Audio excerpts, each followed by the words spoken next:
وی چې کال په کال حج کول عادت ته د نقصان ورسید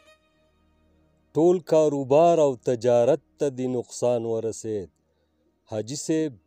بیا لاړ شه شهرت ته د نقصان ورسید نو تا په حرامو روپو څو ځله حجونه کړي کعبې ته لاړې تا تې څومره طوافونه کړي د سرو د نرخ دې هلته څومره تپوسونه کړي نو تا په ګاونډ کې د غریب چرته خدمت کړی دی تا د مزدور لاره کوڅه کې څه عزت کړی دی تا خو د خدای د دین نه مخکې بغاوت کړی دی نو د چرګو تخم باندې کونډې له زکات ورکوي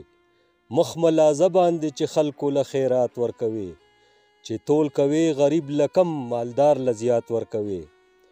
نو یره د خدای وکه دا مال په ګاونډیانو وخوره لږ پولاونه د خپل چم په غریبانو وخوره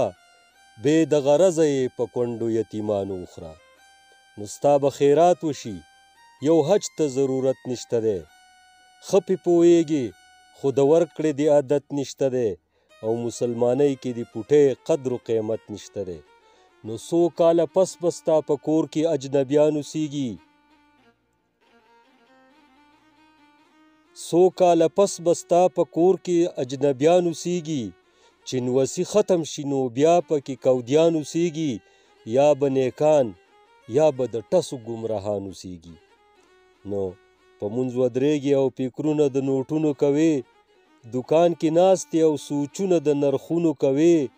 غریب نه مخ اړی او مالدار ته سلوټونه کوي نو څه بدقسمته یې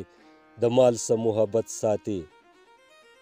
څه بدقسمته یې د مال څه محبت ساتي چې د قارون په شانتې مال ساتي دولت ساتي زړه کې خیرن یې او په خوله کې شرافت ساتي